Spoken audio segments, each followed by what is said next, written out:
তো আজকের এই ভিডিওতে আমি কেপি কনস্টেবল প্রিলিমসের সম্ভাব্য কাট অফ মাঠের জন্য কত নম্বরে দাগ দিতে পারে, কত নম্বরে।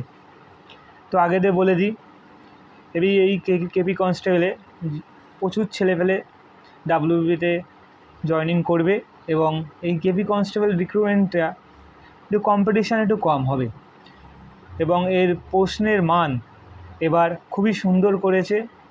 প্রশ্নের মানটা খুবই ভালো হয়েছে, মডারেট টু হার্ড। সেই অনুযায়ী মেল ক্যান্ডিডেট, আজকে আমি মেল ক্যান্ডিডেটের সম্ভাব্য কাট অফ বলবো। যাদের এই নম্বর আছে তারা চোখ বন্ধ করে মাঠ প্র্যাকটিস শুরু করে দাও, এবং শুরু করে দেওয়া উচিত এতক্ষণে, আমার দেরি করে ভিডিও বানানো। তো মাঠটা এটা ভাইটাল বিষয়, গরমে মাঠ হবে। ইউআর ক্যান্ডিডেট 45+, আমি এটাগুলো সব বেশি বলছি। ইউআর ক্যান্ডিডেট যাদের 45+ স্কোর আছে তারা চোখ বন্ধ করে মাঠ করুক, মাঠে ডাক পাবে। SC 40+, OBC A 43 43+, OBC B 42+, ST 32 33 34 ওই 35+, এডাব্লিউএস 20-22+।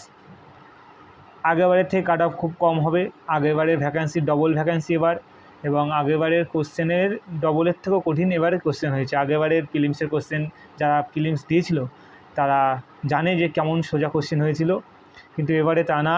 এবার ডাব্লিউবি পুরো প্যাটার্নই চেঞ্জ হয়ে গেছে। কনস্টেবলের পরীক্ষায় অন্যরকম, কেপি কনস্টেবলেও অন্যরকম ভালো কোশ্চেন। ফলস্বরূপ কাট অফ একটু কম যাবে, আমি যা কাট অফ বললাম এর আশেপাশেই যাবে। এবং তোমাদের মাঠ কিন্তু এবার গরমে হচ্ছে, মাঠের ভিডিও। আর যারা মাঠ ফেল করেছো, বিশেষত এই কেপি কনস্টেবল নিয়ে যারা একটু বেশি ভাবছে, তারা বেশিরভাগ স্টুডেন্টই ডাব্লিউবি কনস্টেবলের মাঠে ফেল ক্যান্ডিডেটটা মানতে হবে।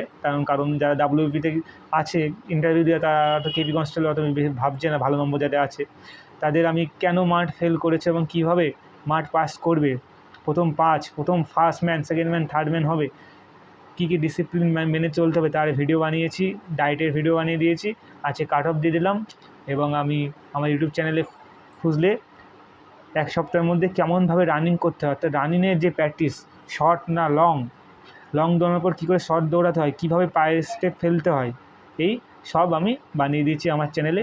আমি নিজে 1-2বার মাঠে অসফল হয়েছি, তারপরে প্রত্যেকবার মাঠে সফল হয়েছি।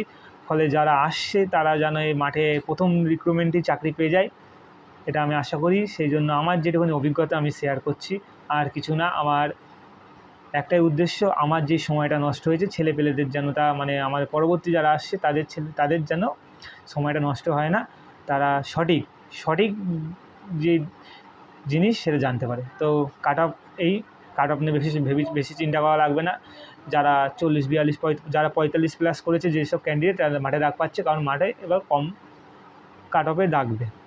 এবং অনেক স্টুডেন্ট অ্যাবসেন্টও থাকতে পারে, কারণ যদি বেঙ্গল জয়েনিং করে নেয় তাহলে তারা আসতে পারবে না হয়তো মাঠে। তা এবার কেপি কনস্টেবলটা যারা পাখির চোখ করেছে তারা মাঠটা এখন বর্তমানে মাঠটা খাটুক এবং তার সাথে পড়াশোনা চালিয়ে যাও।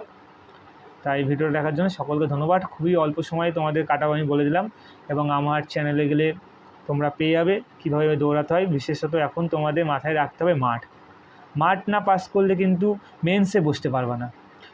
প্রিলি পাস করা কোনো ব্যাপার না, প্রিলি পাস করে সবাই।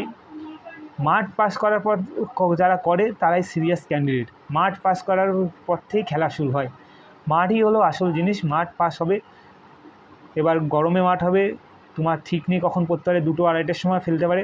ফলে মাঠের প্র্যাকটিস জোর করতে হবে, এবং সেটা কী করে করবে সেটা আমার চ্যানেলে দেওয়া আছে। তো আজকে এই ভিডিও দেখার জন্য সকলকে আমি ধন্যবাদ জানাই।